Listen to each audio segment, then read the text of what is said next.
my warm thanks, Professor Justin Davidson. Call me Bernat. Yeah. Call me Bernat. For this kind introduction. I'm really grateful to the Institute of European Studies for organizing this talk, this open lecture, as an unexpected but of course fortunate and happy side effect of my stay here in California as a visiting professor at Stanford. Many thanks also to Professor Ana Redondo and Professor Alex Sound for your generous invitation, and of course many thanks to all of you for being here, especially since the kind of journey I'm about to invite you to undertake is probably not one of those we usually set out on with much enthusiasm or much excitement, because after all, today we are going to hell. Okay. Perhaps I should address each of you with kind words, as we are told that Odysseus did with his comrades before setting off on his infernal voyage, using, by the way, a formula that seems to bring something profoundly unsettling. Megetin odontes aote te glikin hypnon, avio mende garmoie pefra de potnia kirke. In Latin more translation, no longer lie abed and dream away in sweet sleep. The queenly sister has shown me the way, so let us go now. And as we are among Iberian scholars and some Catalan scholars, I would not wish to miss the opportunity to share with you just a short example of one of the finest translations of the Odyssey ever made in any language, Carlos Riva's rendering into Catalan, or I should rather say Carlos Riva's renderings, because he translated it 3 times. There are 3 versions, the first one in 1919, second one in 1948, and the third one, the definitive one, in 1953, 6 years before his death. He died in 1959. Proja miada dormida blaixana que et son de dolcesa, aire i anem causer tot per la boca divina de Circe. Even if there's some of you that don't read Catalan or you are missing something, just notice how the alternation of long and short vowels in Greek, megetin odontes, is perfectly rendered by the alternation of stressed and unstressed syllables. In Catalan, proja, miada, dormida, blaixana, que et son de dolcesa. Well,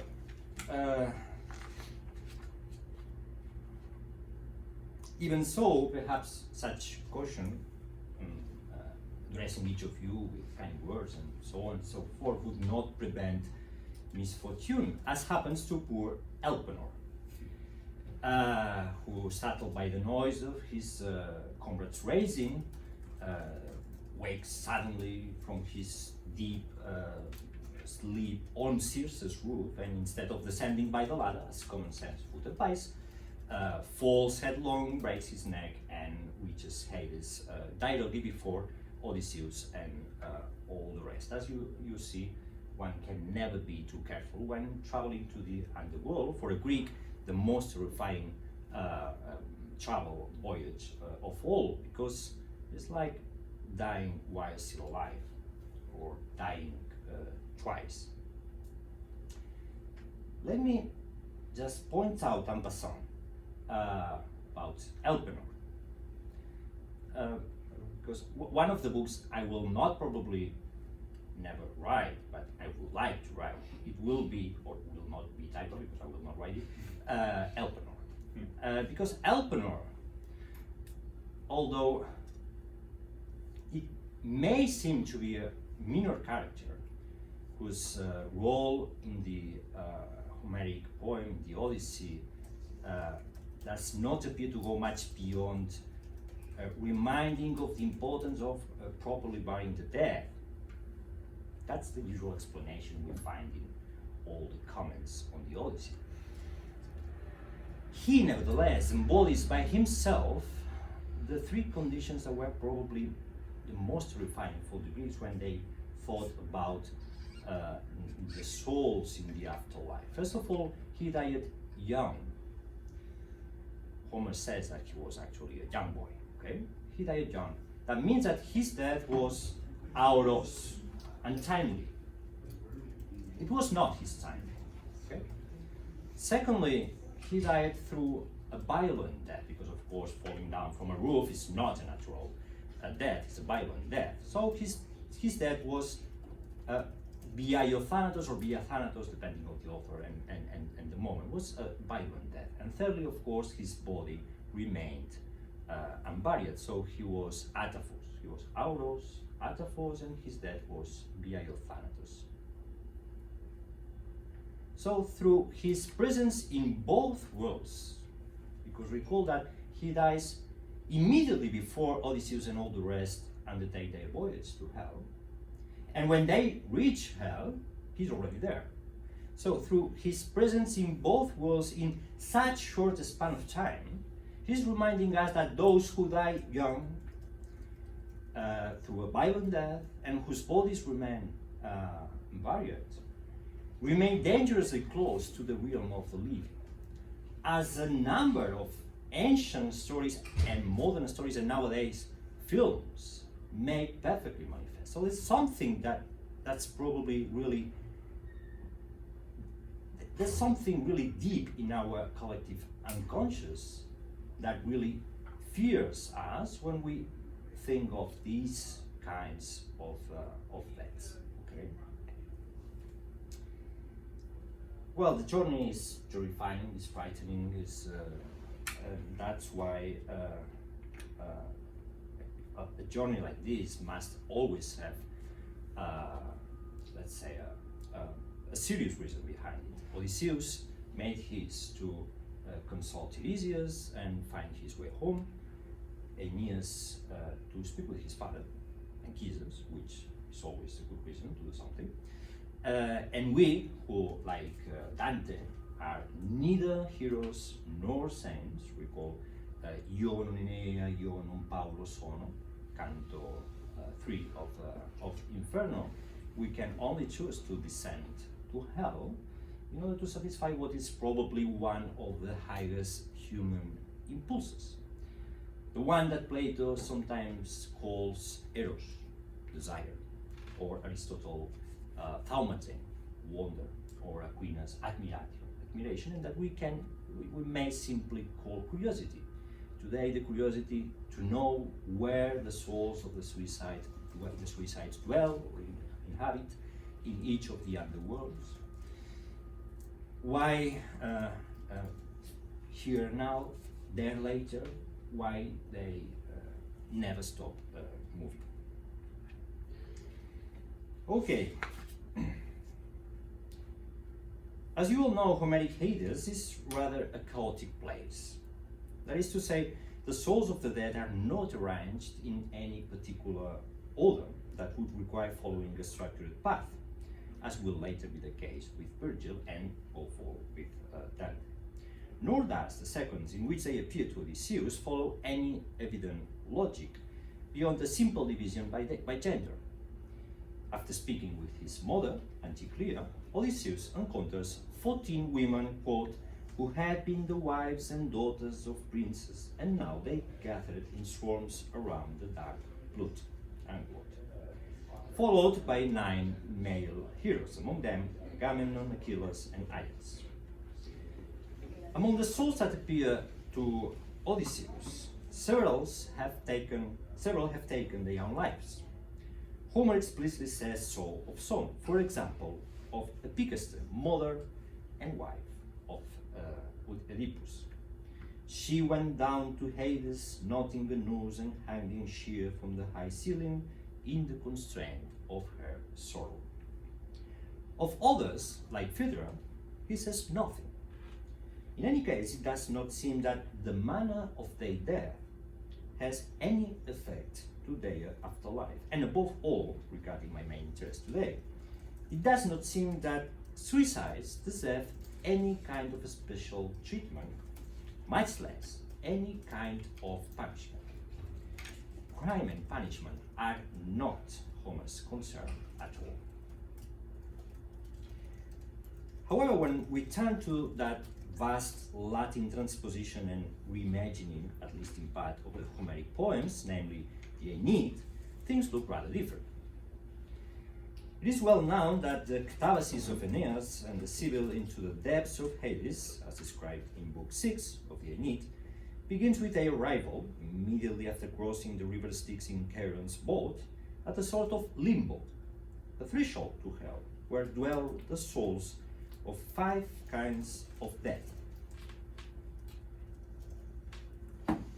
They first encounter the children who died shortly after birth.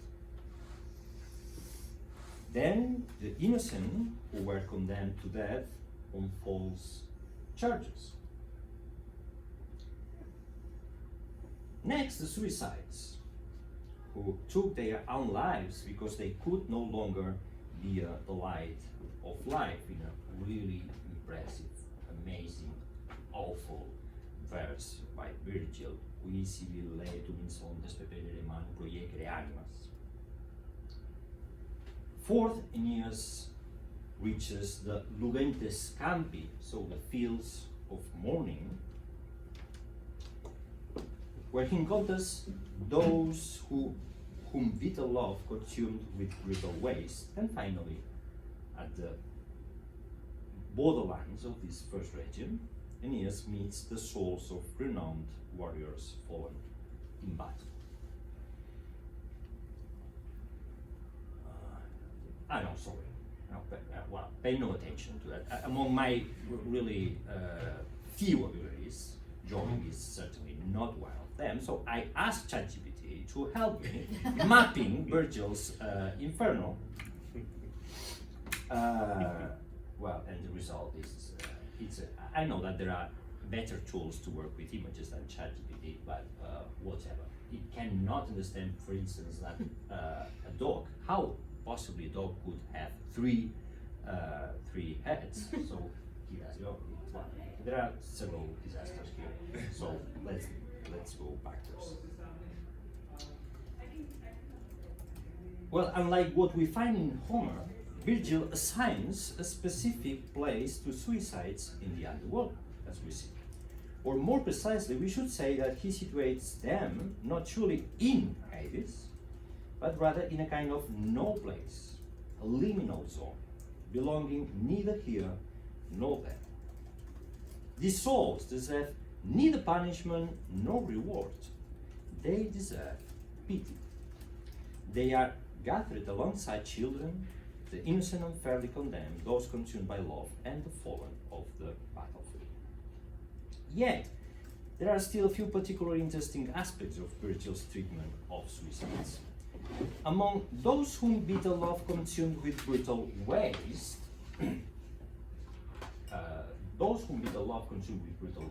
so in the fourth place, there appear to be only women, as if implying that only women can be consumed by such bitter love. There is, however, one ambiguous case, Caeneus, born female, Caenis, but later transformed into a man, Caeneus, and according to Virgil, changed back again by fate to her first shape. Thus, Caeneus, together with Odysseus, represents one of the earliest mythological cases of sexual transformation, which nowadays is, of course, a hot topic. What is most striking, however, for the purpose of my discussion, is that among the inhabitants of these fields of mourning, several have taken their own lives. In fact, the majority of them. Of the 8 women mentioned by Virgil, at least 5, Phaedra, Evadne, Laodamia, Caeneus, according to some sources, and unmistakably Dido, are suicides. The fields of mourning thus become a sort of secondary realm for suicides, one reserved for a particular kind of self-inflicted death, those who have killed themselves for reasons of love. One might regard Virgil's empathetic treatment of suicide as further evidence of his affinity with the Stoic thought, as is often noted in scholarly literature. As is well known, Stoicism generally regarded mors voluntaria as a tolerable, and under certain circumstances, even preferable course of action. The inclusion of suicides in Virgil's underworld, therefore, could be seen as yet another indication of the poet's attachment to Stoic principles. But I believe that what justifies the compassion Virgil grants to the suicide lies much deeper. It is rooted in something profoundly ingrained in both Greek and Roman culture, something that to some extent endures even today. What dead children, the unjustly condemned, warriors fallen in battle, and suicides of all kinds share is, again, that they all died before their time. They are all auroi. Their death is untimely. And it's precisely for that reason that they deserve pity, regardless of the circumstances of their death. From here, we could return to Elpenor in the Odyssey and say many fascinating things about this auro's figure, but Il Sommo Poeta is waiting for us, and he too has much to say about untimely death. So let us now take a leap of 13 centuries and visit once again the underworld. In Canto 4 of the Inferno, Virgil, no longer the author, but now the character, leads Dante into the first circle of hell. It is once again a liminal space, in quel limbo sospesi, says Dante, a threshold preceding hell proper, understood as a place of punishment. Here dwell the innocent souls of those who died before the advent of Christianism, dinanzi al cristianesimo.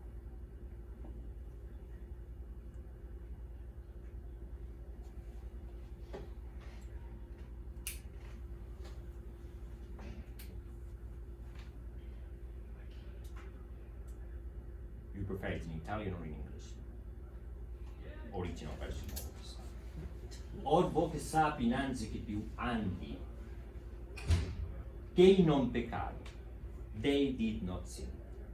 E se gli hanno marcelli, non basta, perché non ebber battesimo, che porta della fede che tu credi. E se furono dinanzi al cristianesimo, non adorar de vita l'intero, e di questi cotai son io medesimo. Is Virgil, who's talking of course. Per tali difetti, non per altro rio, semo perduti e soldi tanto offesi, e senza speme vivermi disio. Note that there is a striking analogy between those auroi, untimely dead, who in Virgil perished before their time, children, innocents, unjustly executed, suicides driven by various motives, or warriors cut down before their destined hour, and the souls who in Dante died before Christianity, another form of dying before time. Yet, the transition from Virgil's to Dante's world profoundly transforms the meaning of this before time. In Dante, it encompasses the pre-Christian poets Homer, Horace, Ovid, and Lucan, the mythical figures of antiquity, and the ancient philosophers, presided over by the famous Maestro di color che sacre, Aristotle himself. The suicides, however, whom Virgil had regarded as worthy of compassion, victims of a death as undeserved as that of children, of the unjustly condemned, or of the fallen soldier, are not here. They are not here because they are, of course, in hell proper, and not in one of the upper circles, but in the seventh, under the watchful gaze of the Minotaur. Here are punished all those who were violent, whether against others, against themselves, against God, or against nature. The punishment of the suicides in Dante is to exist in hell transformed into trees, perpetually tormented by the harpies, as Pietro della Vigna tells to Dante. Quando si parte l'anima feroce, dal corpo della stessa si risvelta, Minos la manda la settima foce. Cade in la selva e non le parte celta, ma là dove fortuna la balestra, quivi germoglia come grandi svelta. Surge in vermena in pianta silvestra, L'arpie pascendo poi delle sue foglie fanno dolore al dolor fenestra, come l'altre verrem per nostre spoglie, ma non però ch'alcuna se'n rivesta, che non è giusto aver ciò com si toglie. Cui le strascineremmo e per la mesta selva saranno i nostri corpi appesi, ciascuno al clou dell'ombra sua modesta.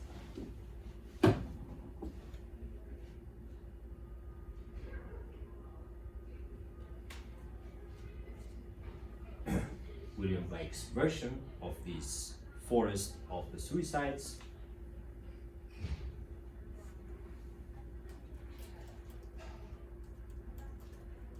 Gustave Dorés.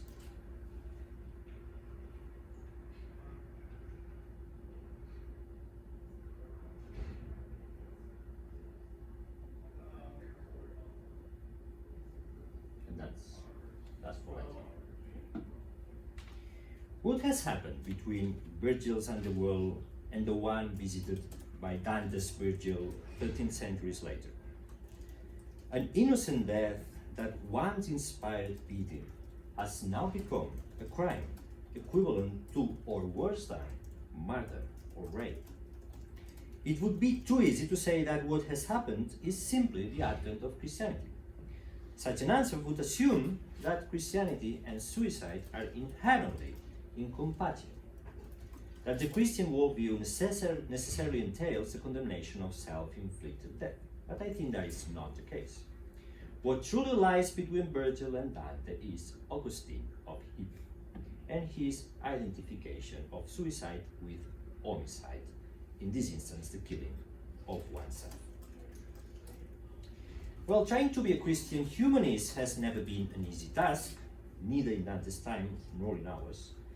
The number of tensions and even outright contradictions in which Dante becomes entangled while attempting to reconcile the heritage of the classical world with that of Christianity is immense.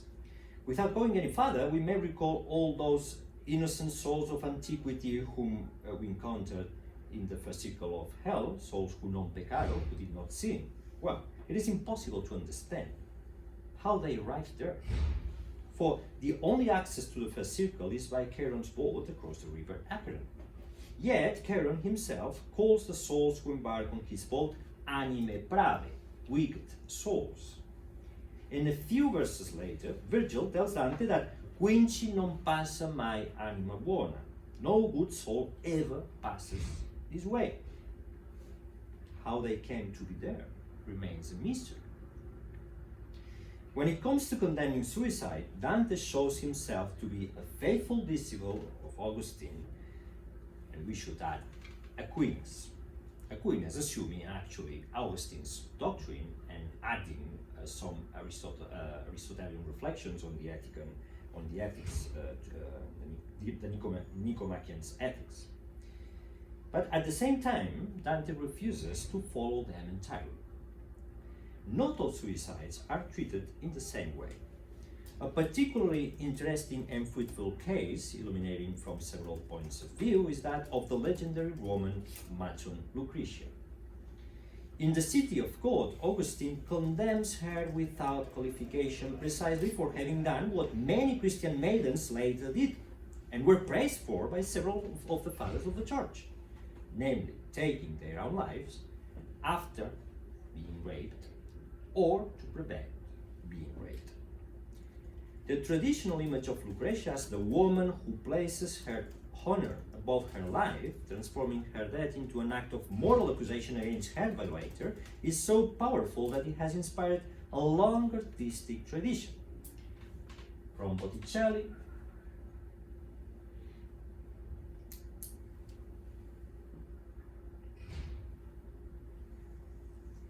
Dürer,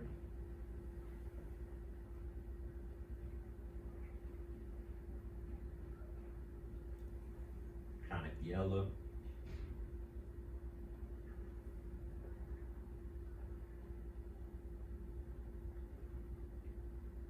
Artemisia Gentileschi. As you can see, it's a topos.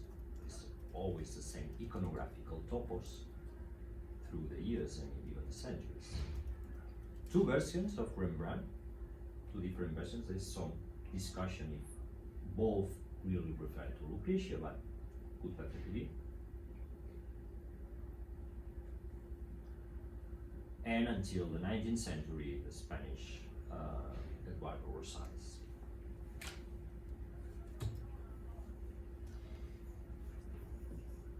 And even we should mention Benjamin Britten's celebrated opera, The Rape of Lucretia, which was premiered in 1946, so immediately after the ending of the Second World War, with all that that implies. Well, this same power of the myth allows Dante, in this case, to disregard Augustine's condemnation and place Lucretia in the first circle of hell, in the castle of noble spirits, alongside Brutus, the founder of the Roman Republic. In his always fragile attempt to reconcile Christianity and antiquity, not all suicides, as we can see, are condemned with equal severity by the poet. But turn to our last author, the less famous of our four guests today, Bernat Metge. Bernat Metge was born in 1340 and died in 1413. He was one of the most important figures of early Catalan humanism, a personal secretary to King John I of Aragon and Queen Boleyn of Bar. Metge is best known for his prose dialogue Lo Somni, The Dream, written in Catalan around 1398-1399, while he was facing charges of corruption following the death of King John I.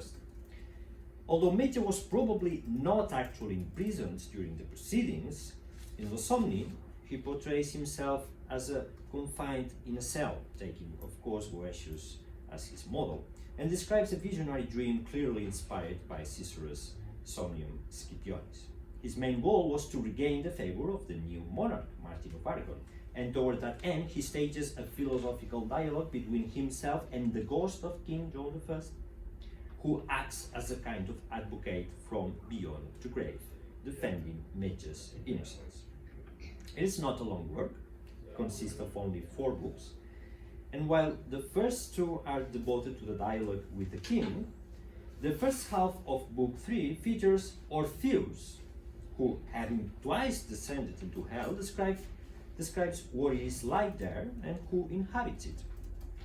In the second half of this same book, the third, Tiresias delivers a perfectly misogynistic discourse directly influenced by Boccaccio's Corvaccio, claiming that "Om del món no pot haver felicitat qui posa amor en dona." No man in this world can find happiness if he places his love in a woman.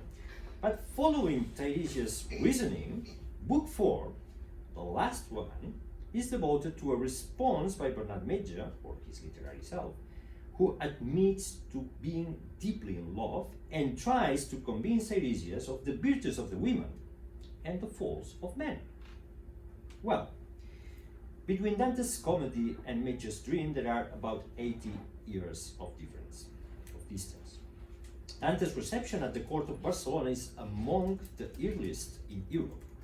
The first ever verse translation of the comedy was made by Andreu Febrer into Catalan in 1429. Like Bernat Metge, and at the same time as Metge, Febrer served as the secretary to King John I. Dante's influence on Metge is undeniable, and there is no doubt that he had read at least Dante's Inferno already in 1381, when he writes a Libra de Fortuna y Prudencia, the book of Fortune and Prudence. Yet, as a good humanist, Metge seeks to gather and synthesize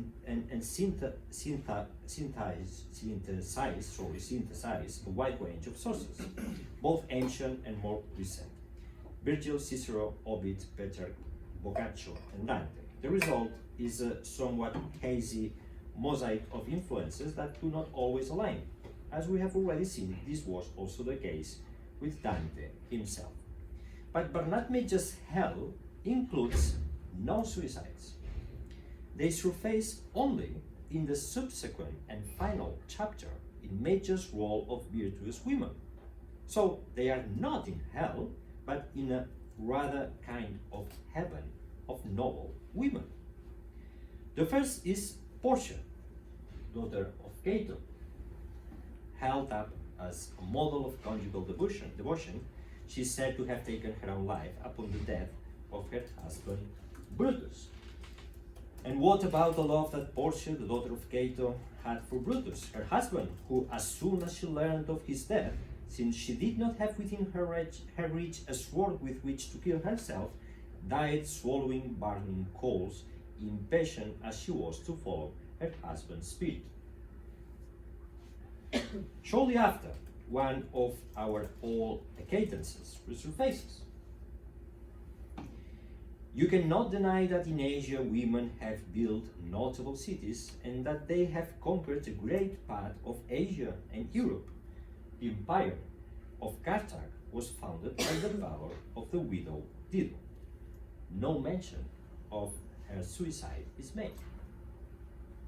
And just a few lines after, we encounter the suicide par excellence. I cannot omit the mention of that rigorous example of chastity Lucretia, who, after revealing to her husband Collatine and to her father, relatives, and friends that Sextus, the son of Tarquin, had carnal knowledge of her by force, plunged a knife into her womb in front of them, and wanting to show women who had been violated, though chaste of her, what they should do, she gave up the spirit. Nonetheless, for us Christians, what she did is more remarkable than laudable, and ought to be avoided, since she killed herself by punishing her body for the sin of a stranger. You heathens have praised her, for you had it as a custom to do so when it pleased you. Well, that's really interesting. We Christians should avoid what Lucretia did, yet what she did remains remarkable, meravellador. Ús meravellador és caluador, però esquilador és en nosaltres cristians el que fem.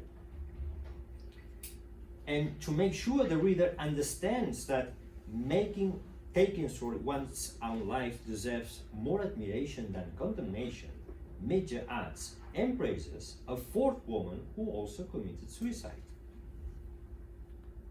Hippo, a very beautiful Greek woman, was not inferior or less cautious guardian of her chastity, and being taken prisoner by an enemy ship and seeing that only by dying she could save her chastity, she plunged into the sea and died.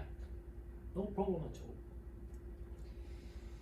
Well, here ends then this brief journey, which nonetheless entails enormous changes in the way suicides are regarded and situated, from Homeric indifference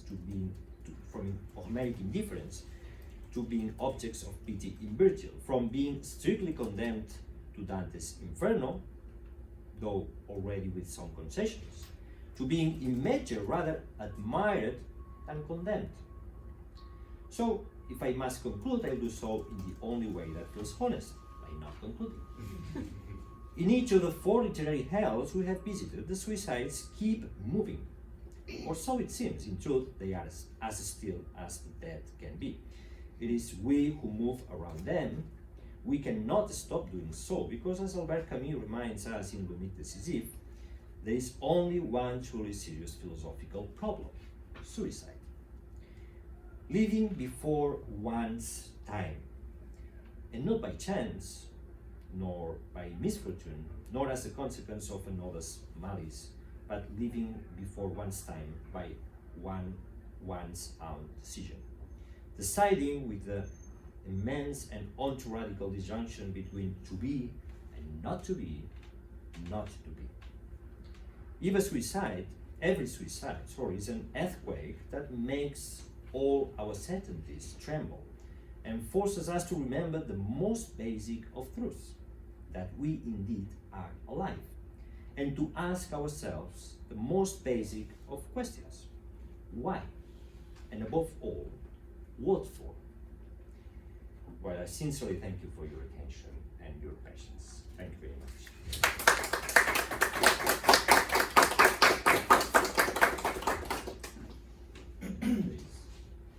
Okay. First,